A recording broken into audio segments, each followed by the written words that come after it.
So my mom was a single mom, and I found myself, I was raised in the Western Addition where the Cole Street Youth Clinic was, and a lot of my girlfriends were pregnant, and I had a couple of friends who had tested positive for HIV, and our lives, and actually I will talk communally because the lives of the young women that I found myself in peer relationships with, we were all sort of struggling to find place and space in the Western Addition, and I've talked about this a lot, but drugs have really surrounded our communities, and we found ourselves pretty alone, and there wasn't a lot of places to go. And finding Huckleberry, Cole Street Youth Clinic at the time, to me, it really did change my life. One of the things that is really cool about Cole Street is, and Huckleberry programs in general, is that young people can receive a ridiculous amount of services. While I was in the youth training program, I was getting therapy, which at that time, there was no young black girl who, in my community, that was getting therapy, but it was a different kind of therapy. I was an African-American young LCSW intern.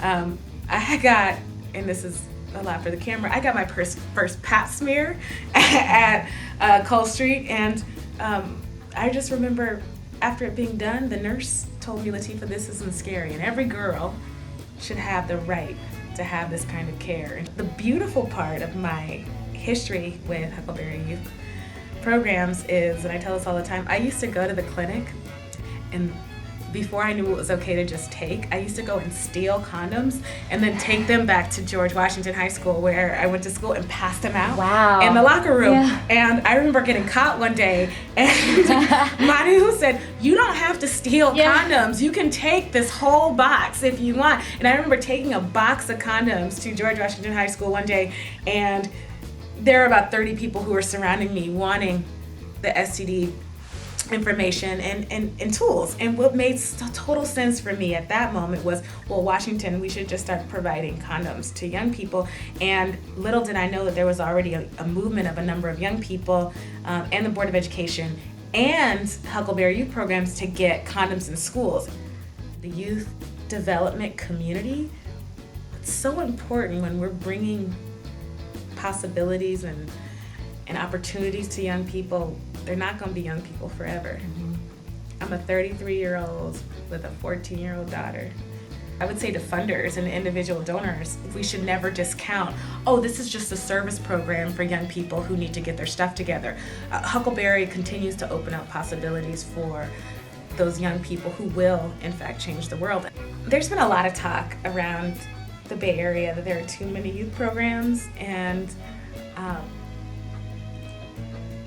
I just think back to the day that I got a call from my case manager at Huckleberry, and I was 16 years old, and she said she felt in her heart that I was in a bad situation, and I was, and it was scary, and my life wasn't going so well in a lot of different directions.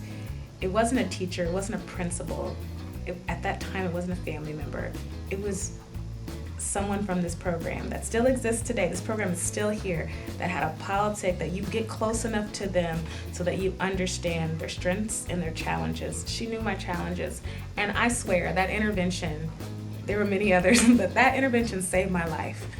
When I think about what Bruce Fisher has done as a champion for children in San Francisco, I owe Huckleberry so much. We have to invest in promise. We really do, more than ever. San Francisco, the kids, the low-income kids, their histories will prevent them from succeeding. Let's create more villages, and Huckleberry is the center of the village that I want to continue to see in my city.